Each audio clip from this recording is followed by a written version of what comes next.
자, 오늘 1절 말씀은 에스겔이 오늘 40장부터 시작된 이 환상의 말씀을 받은 상황에 대해서 설명하고 있습니다. 먼저 그 때를 설명을 하는데 때를 이제 두 가지 기준을 가지고 설명하고 있는데, 첫째는 우리가 사로잡힌 지 25째 해 그때고요. 뭐 동일한 해지만은 성이 함락된 후 14째 해, 그리고 달수는 첫째 달, 날수는 10째 날, 그렇게 됩니다. 그래서 오늘 이 말씀을 통해서 우리는 에스겔이 이 환상의 계시를, 이 계시의 말씀을 언제 받았는가 하는 것을 알 수 있는데, 때는 같은 때인데 에스겔이 이 두 가지 기준을 가지고 이제 설명을 하고 있습니다. 그 첫 번째 그 기준은 우리가 사로잡힌 때입니다.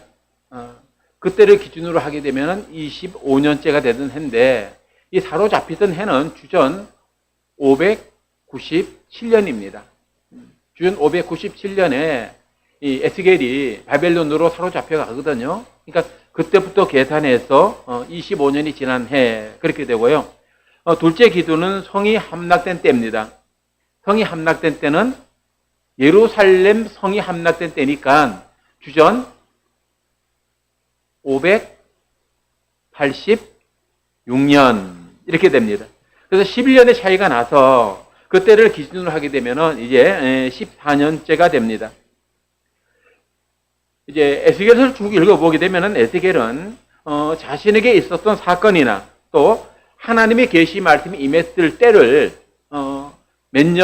몇 년 이렇게 표현을 하는데, 주로 그 기준이 언제냐면은 자신이 사로잡혀 온 때, 그러니까 주전 597년을 기준으로 해서 몇 년째, 10년째, 뭐 11년째, 8년째 이런 식으로 쭉 이제 표현을 하고 있습니다.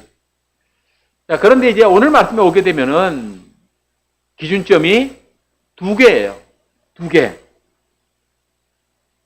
그럼 우리는 왜 에스겔이 보통 다른 곳에는요 이렇게 두 개로 표현한 것이 없어요. 두 개로 표시한 것은 에스겔서 1장 1절에서 2절입니다. 거기 보게 되면은 30째 해 5째 날 초닷새. 여기서 30째 해는 자기가 30살 되던 해이고, 또 그때는 여호야긴 왕이 사로잡힌 지 5년 그 달 초닷새, 이렇게 설명하고 있거든요. 그러니까 여호야긴이 사로잡힌 때는 자신이 포로로 잡혀온 때가 똑같은 때예요. 그리고 그때 그리고 나서 그때 5년이 지나서 자기가 30살이 되었다. 그러면 자기가 사로잡혀 올 때는 25살 때 사로잡혀 왔다, 그런 말입니다. 그래서 이 1절과 2절을 제외하게 하면은 두 해를 같이 같은 기준을 가지고 설명하지 아니하고, 이 기준을 가지고 설명하기도 하고 저 기준을 가지고 설명하기도 하고, 그리 한 것이 1장 1절 2절과 그리고 오늘 우리가 읽었던 이 40장 1절의 본문이 유일합니다. 다른 곳에는 다 그냥 몇 년째 이렇게만 되어 있어요. 그럼 우리는 여기에서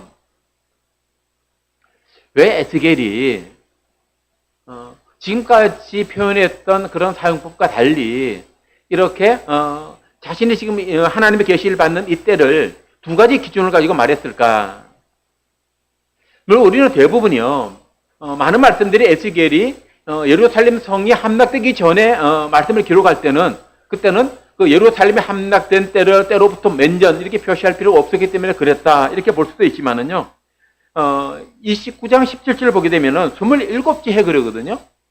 자기가 사로잡혀 이제 27째가 되니까 이때는 예루살렘 성이 함락되고 파괴된 이후가 되는 거예요. 근데 그때도 이렇게 두 가지 기준을 가지고 말하지 않고요, 32장 1절에도요 12째 해 12째 달 이렇게 표현하고 있거든요. 그러니까 12째 해가 되게 되면은 역시 이때도 예루살렘 성이 무너진 때예요. 그럼에도 불구하고 이렇게 예레미야는 두 가지 기준을 가지고 말하지 아니하고 한 가지 기준만 가지고 말을 했습니다. 그럼 우리는 이제 여기서 왜 에스겔이 여기서는 다른 곳과 달리 두 가지 기준을 말했을까, 이런 궁금증이 일어나는 거예요. 보통 우리가 글을 쓸 때 같은 단어나 같은 문장은 반복하지 말라, 그렇게 말합니다. 그럼 에스겔이 그래서 그랬을까? 그런 것 같지는 않아요. 그래서 우리는 여기에서 사로잡힌 때와 성이 함락된 때라고 하는 이 설명이 그 의미가 어떻게 다른가 하는 걸 좀 볼 필요가 있어요. 내가 사로잡혀온 때와 예루살렘이 함락된 때 의미가 어떻게 다를까? 의미가 어떻게 다를까요? 제가 지금 몹시 어려운 질문을 하고 있어요. 몹시 어려운 질문을 하고 있지만은 거기에 대해서 궁금증을 한번 가져보십시오. 내가 사로잡혀 온 해와 예루살렘 성이 함락된 해, 하나님의 성전이 파괴된 때, 그게 어떤 의미가 다를까? 자, 먼저 우리가 사로잡힌 때를 생각해 봅시다. 이때는 예루살렘 성과 하나님의 성전이 그대로 있었습니다. 그리고 이스라엘에는 왕도 있었습니다. 그리고 대다수의 유대인들이 아직도 어디에 살고 있어요? 예루살렘과 유다 땅에 살고 있습니다. 그러니까 에스겔이 사로잡혀 왔지만은요, 이때 사로잡혀간 사람들은 전체 이스라엘 백성과 비교하게 되면은 많은 수가 아니라 많지 않은 수예요. 유대 땅에 남아있는 이스라엘 사람들이 훨씬 더 많습니다. 그러면은 이것이 어떤 의미가 있을까요? 그 당시에는 비록 이 유다가 바벨론에 속국이긴 했지만은 국가가 소멸된 상태는 아니었습니다. 이것이 사로잡혀온 사람들에게 상당히 중요한 의미가 있어요. 우리 이걸 생각해 봅시다. 조선시대, 내가 조선시대 때 태어났어요. 근데 우리가 이제 청구가 싸움을 한다고 해서 내가 포로로 잡혀갔습니다. 소련 세자가 이제 그렇게 갔잖아요. 그런데 나라가 완전히 망해서 없어진 것과 내가 비록 사로잡혀 갔지만은 나라는 변함없이 있어요. 왕도 있어요. 사로잡힌 백성들보다는 남아있는 백성이 훨씬 많아요. 그때는 그게 어떤 의미가 있을까요? 나라가 건재하기 때문에 비록 내가 잡혀와 있지만은 우리나라는 지금도 존속하고 있는 거예요. 이것이 예루살렘 성이 함락되기 전까지 바벨론으로 사로잡힌 것 같은 사람들이 가지고 있었던 생각입니다. 우리는 사로잡혀 왔지만은 우리나라는 여전히 건재하고 있고 하나님의 성전은 여전히 예루살렘이 있고 우리에게는 왕이 있고 우리의 국가가 있고, 그런데 성이 함락됐어요. 성이 함락됐다는 건 무슨 의미죠? 나라가 있어요, 없어요, 이제? 나라가 없어진 거예요. 나라가 망해버린 거예요. 나라가 망해버리고 왕도 없고 나라도 망하고. 포로로 잡혀왔지만은 그래도 나라가 있을 때와 포로로 잡혀왔는데 나라까지 없어진 것과 가지고 있는 의미가 다르죠, 그죠? 그래서 에스겔은 지금 두 가지 시대적인 배경을 함께 말하면서 우리가 바벨론으로 사로잡혀 왔지만은 그러나 지금까지는 그래도 나라가 있는 백성이었는데, 근데 이제는 어떻게 됐다? 나라가 없는 백성이 되었다. 나라가 망한 백성이 되었다. 이것이 사로잡혀 온 것과 예루살렘 성이 함락된 것과의 차이예요. 그래서 이를 통해서 예레미야는 자신들이 지금 얼마나 비참한 처지에 놓여 있는지, 물론 포로로 사로잡혀 왔을 때도 비참했죠. 그런데 이제는 더 비참하게 된 거예요. 더 비극적이고 더 고통스럽게 된 겁니다. 이것은 에스겔뿐만 아니라 모든 이스라엘 백성들이 에스겔과 동일한 상황이 된 거죠. 그래서 이 두 가지 표현을 통해서 에스겔은 자신이 포로로 잡혀왔을 때는 그나마 신락 같은 희망, 그래도 잡을 끈이라도 있었지만은 이제는 그 끈까지 다 끊어져 버린 그런 절망적인 상황에 놓여 있었고, 그리고 그 얼마의 시간이 지났어요? 그렇게 지난 시간이 14년. 그때 하나님께서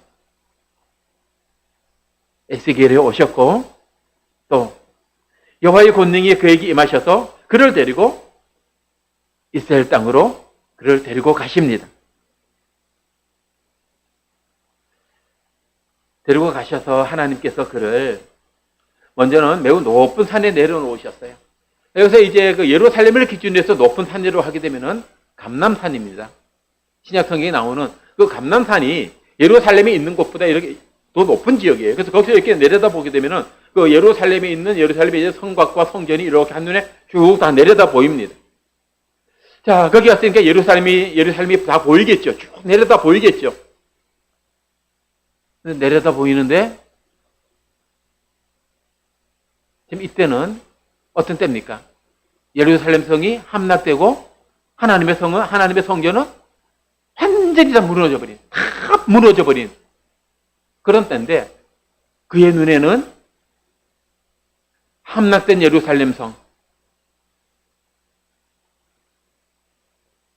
다 무너진 하나님의 성전이 보이는 것이 아니라 그의 눈에 가장 먼저 그의 눈에 들어왔던 그 성은 성벽이 온전히 쌓아진 예루살렘 성이었고 그의 눈에 보여진 하나님의 성전은 견고하게 세워진 튼튼하게 세워진 하나님의 성전이 보이는 거예요. 근데 이때가 언제라고요? 이미 예루살렘 성이 함락된 지 14년이 지나서 이제 우리가 이 40장의 말씀을 보게 되면은 이 40장부터 말씀과 함께 봐야 될 말씀이요. 물론 에스겔서 전체를 보면 좋겠지만은 그러지 못하더라도 8장에서 11장과는 비교해서 보셔야 돼요.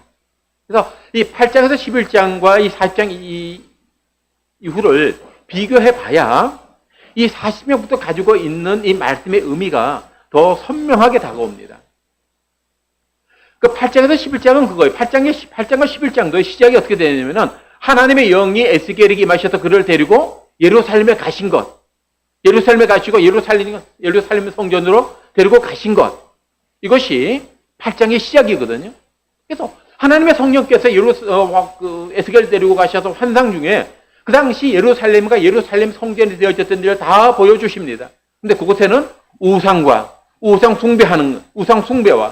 숭배하는 자들로 그 성이 가득하고 심지어 하나님의 성전 안에까지 우상을 숭배하는 사람들이 있고 그 성전 안에 우상들이 세워져 있고 이런 정신의 그림들이 그려져 있고 이런 것들을 에스겔이 다 보게 됩니다. 이게 무슨 모습입니까? 그 당시 이스라엘 백성들이 얼마나 부패했는지 그들이 얼마나 우상 숭배에 깊이 빠져 있는지를 이를 통해서 하나님께서 설명해 주고 계시는 거예요. 그러면서 8장부터 그들의 어떻게 우상을 섬기는 것에 대해서 하나님께서 에스겔 환상을 쭉 보여주시면서 11장에 넘어가게 되면은 이 하나님의 영광이 성전을 떠나고 예루살렘 동문을 통해서 하나님의 영광이 떠나갑니다.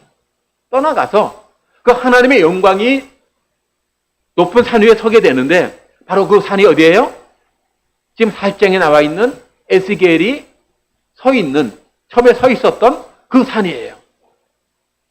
자, 그러면 8장에서 11장은요. 하나님의 영광이 떠나가기 위해서 하나님의 영광이 감람산에 서 있고 지금은요.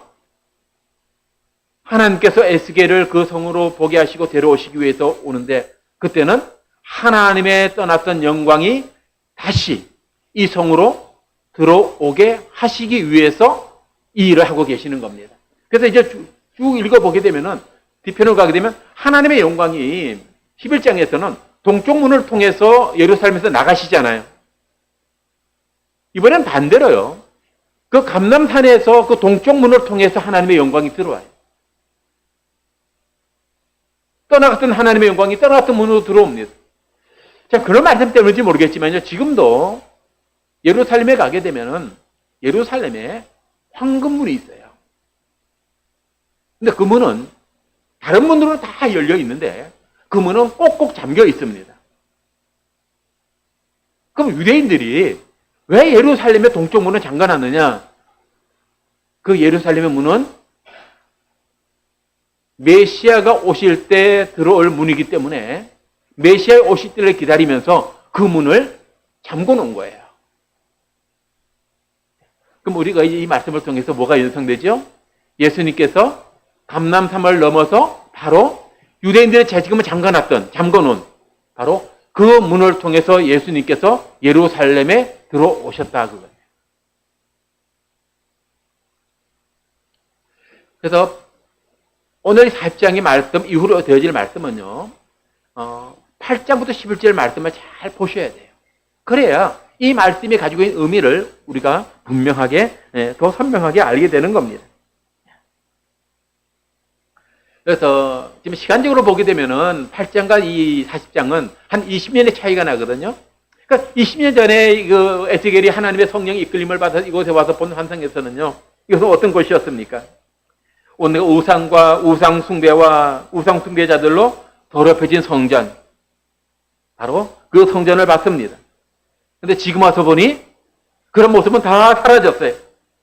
다 사라지고 하나님께서 새롭게 세우신 성전, 거룩한 예배 처소로 완전하게 회복된 하나님의 성전, 그게 보이는 거예요. 그러니까 하나님께 이걸 보여주신 거예요. 보여주셨는데 실제와는 똑같아요? 똑같지 않아요? 실제는 가서 보면 어떻게 돼요? 다 무너져 있어요. 환상 중에 본 성전은 세워져 있어요. 이를 통해서 하나님께서는요, 이렇게 다 무너지고 파괴되었지만은 하나님께서 이 성전을 다시 세우시겠다는 거예요. 세우시고 거기에 하나님의 떠나갔던 영광이 다시 그 동문을 통해서 하나님의 영광이 이곳까지 임하시겠다고 그것을 말씀해주고 계시는 겁니다. 그래서 하나님께서는 이렇게 에스겔에게 구체적으로 다 보여주시기 전에 그 감람산에서 그것을 바라보게 하시면서 그리고 그 하신 말씀이 그거예요. 3절 봤더니 나를 데리고 거기에 이르시니 모양이 녹같이 빛난 사람 하나가 손에 3줄과 측량하는 장대를 가지고 문에 서 있더니 그러면서 그 사람이 에스겔에 말합니다. 인자야, 내가 내게 보이는 그것을 눈으로 보고 귀로 들으며 마음으로 생각할지어다. 내가 이것을 내게 보이려고 이리로 데리고 왔나니 너는 본 것을 다 이스라엘 족속에게 전할지어다. 이렇게 말씀합니다. 현재 에스겔은 하나님께서 그에게 보여주시는 것들 그의 두 눈으로 분명하게 봐야 됩니다. 그리고 하나님께서 그에게 하시는 말씀을 그의 귀로 똑똑하게 들어야 합니다. 그리고 하나님께서 보여주신 것과 하나님께 하신 말씀을 마음으로 생각해야 합니다. 그렇게 말씀하고 계시는 거예요. 다시 한번 볼까요? 인자야, 내가 내게 보이는 그것을 눈으로 보고 귀로 들으며 내 마음에 생각할지어다.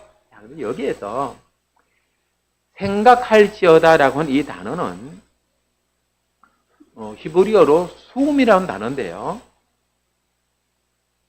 두다, 세우다, 임명하다, 설립하다 이런 등등의 뜻이 있어요. 근데 이 단어가 가지고 있는 가장 기본적인 의미는 두다라고 하는 의미입니다. 두다. 그래서 사무엘상 17장 54절에요. 다윗이 그 갑주를 자기 장막에 두니라 했을 때 이 두니라가 수음이라는 단어예요. 그 갑주는 골리앗의 갑주거든요. 다윗이 골리앗을 죽이고 그 골리앗의 갑주를 자기 장막에 두었다라는 말입니다. 그렇다면은요, 너의 마음에 생각하라 하는 이 말은 너가 보고, 너가 본 것, 너가 들은 것, 이것을 어떻게 하라는 거예요? 내 마음에 두라는 거예요. 내 마음에 잘 보관하라는 거예요. 그 표현을 마음에 두라 그러니까 좀 이상하니까 어떻게 번역을 했어요? 내 마음으로 생각할 지어다. 근데 생각할지어다보다는요, 저는 그대로 단어 그대로 내 마음에 둘지어다 이렇게 번역하는 것이 더 의미를 이해하는 데 좋지 않을까 그런 생각도 해요. 내 마음에 두어라. 내 마음에 잘 보관해라. 우리가 이 말씀을 통해서 우리는 무엇을 배우냐면은 우리가 하나님께서 우리에게 보여주신 것, 하나님께서 우리에게 하신 말씀, 이것은요, 우리의 마음에 두어야 될 것이에요. 우리의 마음에 두게 될 때, 비로소 그 말씀이 우리 안에서 역사를 해요. 그러니까, 우리가 말을 많이 듣잖아요. 말을 많이 듣는데, 그 말을 마음에 두지 않는 거예요. 잊어버리는 거예요. 생각이 없는 것을 잊어버리는 것인데, 이건 다르게 표현하면 그 말을 우리 마음에 두지 않는 겁니다. 우리가 자녀들을 책망할 때, 그럼 내가 너희들을 훈계하고 가르쳤던 것을 마음에 두지 않는 것. 그때 뭐라 그럽니까? 귓등으로 듣는다 그러잖아요. 귓등으로 듣는다. 어떻게 그런 아름다운 표현인지 몰라요. 근데 그것을 귓등으로 듣지 아니하고 귀로 들어서 그 들은 말이 그 마음에 이렇게 간직이 될 때 비로소 우리는 바로 들었다. 제대로 들었다. 그렇게 말할 수 있는 거예요. 하나님께서는요. 지금 보여주시는 것 그리고 하시는 말씀 이것을 에스겔에게 너는 이 말을 마음에 두라 이렇게 말씀합니다. 근데 우리가 누군가가 나에게 한 말을 내 마음에 두기 위해서는요. 그냥 두고 싶다고 두어지는 게 아니에요. 어떤 사람이 나에게 한 말을 내 마음에 두기 위해서는요. 내가 그 사람을 인정을 해야 됩니다. 그 사람을 인정하지 않으면은 그 사람의 말을 우리가 마음에 두기가 쉽지가 않아요. 그래서 하나님의 말씀, 하나님께서 보여주신 것을 내 마음에 두기 위해서는 우리가 무엇보다 하나님을 인정을 해야 돼요. 그리고 하나님의 권위를 인정을 해야 됩니다. 하나님의 권위. 그리고 하나님을 절대적으로 신뢰해야 되고요. 그리고 나는 하나님의 종이다. 나는 하나님의 자녀다라고 하는 인식을 바로 해야 됩니다. 그래야 하나님께서 보여주시고 하나님께서 말씀하실 때 그 말씀을 우리가 우리 마음에 둘 수 있는 거예요. 하나님을 인정하지 않으면요. 하나님의 권위를 인정하지 않으면요. 그리고 하나님을 신뢰하지 않으면요. 그리고 하나님의 나의 아버지시고 하나님의 나의 왕이시라고 인정하지 않으면요. 우리는 하나님께서 보여주신 것, 하나님께서 주신 말씀을 우리의 마음에 둘 수가 없어요. 이건 거꾸로 얘기하게 되면요. 우리가 하나님의 말씀을 우리 마음에 두지 않는다고 얘기하는 것은요. 우리가 하나님을 신뢰하지 않는다는 말이고 우리가 하나님을 인정하지 않는다는 말이고 우리가 하나님의 권위를 인정하지 않는다는 말이고 하나님이 나의 아버지시고 나의 하나님이시라고 하는 것을 내가 잘 인정하지 않는다는 거예요. 근데 우리는 하나님의 말씀을 내 마음에 두지 않는 것을 그렇게 심각하게 생각하지 않아요. 뭐 안 두면 안 두는 거지. 아니에요. 그렇지가 않아요. 안 두는 것이 그렇게 단순한 문제가 아닙니다. 우리가 길을 가는데 내가 전혀 모르는 사람이 제가 뭔가 지시를 해요. 저기 어디 가서 이거 이렇게 하고 그럼 우리가 어떻게 할까요? 그 말을 귀담아 들어요? 별난 사람 다 봤네. 언제 봤다고? 나를 어떻게 안다고? 좀 심하게 얘기하면은 저 사람 미쳤나? 그렇게 생각할 수도 있어요. 근데 회사에서 상사가 내게 지시를 합니다. 그럼 어떻게 됩니까? 상사기 때문에 상사를 인정하고 그분이 나의 상사임을 인정하고 상사의 권위를 인정하고 또 그분을 신뢰해서 그분이 지시한 것을 그 수행을 하는 거예요. 근데 상사가 지시를 했는데 흥 그래요. 내가 왜 말을 들어야 됩니까? 내가 왜 당신의 지시를 받아야 됩니까? 그리 한다면 그게 뭐예요? 상사를 인정하지 않는 거잖아요. 그 사람을 인정하지 않는 것이고 그 사람의 권위를 인정하지 않는 거잖아요. 그것 때문에 나의 상쇄된 것을 인정하지 않는 거잖아요. 그렇게 생각해 보세요. 우리가 하나님의 말씀을 듣는데 우리가 그 말씀을 하나님께 보여주신 것을 우리 마음에 두지 않는다고 하는 것은 그런 이치로 보면 똑같아지는 거예요. 내가 하나님을 인정하지 않는 것이고 하나님의 권위를 인정하지 않는 것이고 하나님을 신뢰하지 않는 것이고 그리고 하나님과의 관계를 내가 그분의 자녀이고 내가 그분의 종인 것을 그분이 나의 아버지시고 나의 하나님인 것을 인정하지 않는 것과 똑같다는 겁니다. 그래서 하나님께서 그런 거예요. 내가 너에게 보여준 것, 내가 너에게 한 말 어떻게 하라고요? 너의 마음에 두라. 그리고 연이어 하신 말씀이 4절 하반절에 나오는데, 자, 4절 하반절 한번 봅시다. 중간쯤 보게 되면은요, 내가 이것을 하는 부분이 있죠. 자, 거기서부터 마지막까지 한번 같이 한번 읽어봅시다. 시작. 내가 이것을 내게 보이려고 이리로 데리고 왔나니, 너는 본 것을 다 이스라엘 족속에게 전할지어다 하더라. 이 말씀을 보면요, 내가 이것을 내게 보이려고 너를 이리로 데리고 왔다. 내가 이것을 보여주고 싶어서 너를 이곳으로 데리고 왔다.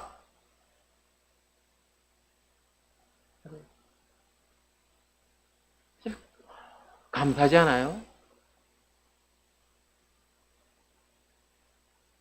이것을 보고 내가 한 말을 듣게 하기 위해서 내가 너를 이곳까지 데리고 왔다고.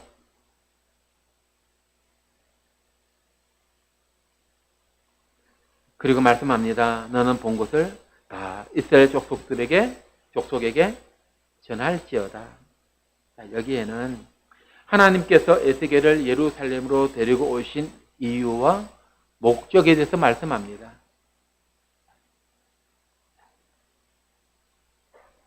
내가 너를 이곳 데려온 이유, 목적, 이것을 보여주기 위해서 데리고 왔다.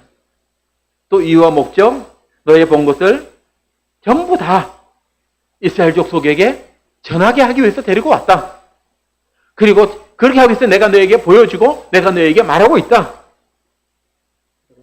우리가 하나님의 말씀을 듣고 그 말씀을 우리 마음속에 간직하기 위해서, 마음에 두기 위해서도요, 하나님을 인정하고 하나님의 권위를 인정하고 하나님을 신뢰하고 하나님과 관계를 알아야 되지만은 그뿐만 아니라 하나님의 말씀에 순종하기 위해서도 어떻게 해야 돼요? 하나님을 인정하고 하나님의 권위를 인정하고 하나님을 신뢰하고 그리고 하나님과의 관계를 인정하고 알고 인정해야 합니다. 그래서 우리가 하나님께 순종한다, 하나님의 말씀에 순종한다라고 하는 것은요, 하나님, 나는 하나님을 인정합니다. 하나님, 나는 그에게 말씀하신 하나님의 권위를 인정합니다. 그리고 하나님, 나는 그 하나님을 신뢰합니다. 그리고 하나님, 나는 하나님께서 나의 아버지시라고, 하나님께서 나의 왕이시라고 저는 인정합니다. 그런 의미들이 하나님의 말씀을 내 마음에 두는 것, 둘 뿐만 아니라 그 말씀에 순종하는 것, 그 안에 이런 의미가 다 포함이 되어 있는 거예요. 여러분, 우리가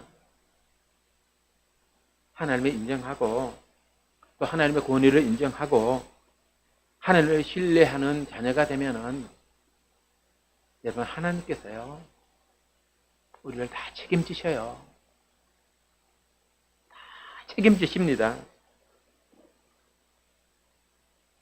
그리고 우리가 그렇게 하지 않는다고 해서 우리가 하나님의 자녀의 신분을 잃어버리진 않아요. 하나님께서 말씀하실 때 그 말씀을 우리가 마음에 두지 않고요, 순종하지 않아도요, 하나님께서 야, 이제 넌 내 자녀 아니다, 그렇게 말씀하지는 않아요.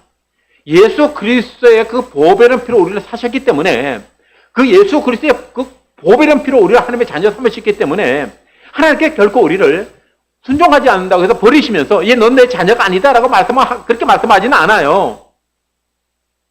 네, 여러분. 근데 우리가 범사에 하나님을 인정하고 순종하게 되면은요, 하나님께서 우리를 더 귀하게 여기셔요. 더 귀하게 여기셔요. 순종할 때도 하나님의 자녀고 순종하지 않을 때도 하나님의 자녀입니다. 근데 우리가 이렇게 하나님의 말씀을 내 마음에 두고 그리고 그 말씀대로 순종하는 것이 쉬운 길만 있는 건 아니잖아요. 때로 어려운 길도 있고 힘든 일도 있고 참아야 되는 일도 있고 모욕당할 때도 있고 그러면서 하나님의 말씀을 마음에 두고 순종을 하거든요. 그러면 그것을 하나님께서 그렇게 하지 않는 자녀들과 비교했을 때 어떻게 하시는가? 다 같은 자녀지만은 하나는 아픈 손가락이고요. 하나는 귀한 손가락이에요. 하나님께서 귀하게 여겨주셔요. 책임져 주셔요. 하나님의 말씀에 순종하면서 걱정하지 마세요. 무엇 때문에요? 자기가 순종한 자녀를 책임지지 않는 부모라면은 부모의 자격이 없잖아요. 하나님의 말씀을 마음에 두고 순종하는 자녀들을 책임지지 않으면은 하나님은요, 하나님 자격이 없는 분이에요. 우리 아버지 자격이 없는 분이에요. 근데 우리 하나님이 그러지 않은 분인 것을 우리는 너무나 잘 알고 있습니다. 그래서 하나님께 나가는 자들은 하나님께서 계시는 것과 자기를 찾는 자에게 상 주시는 이심을 믿어야 할지라고 그렇게 말씀합니다. 그래서 이 모든 것들은 우리가 하나님의 사랑을 온전히 신뢰함으로 되어지는 모든 일들입니다. 우리 모두 고백합시다. 하나님이 사랑합니다. 하나님도 저를 사랑하신 줄 제가 알고 있습니다.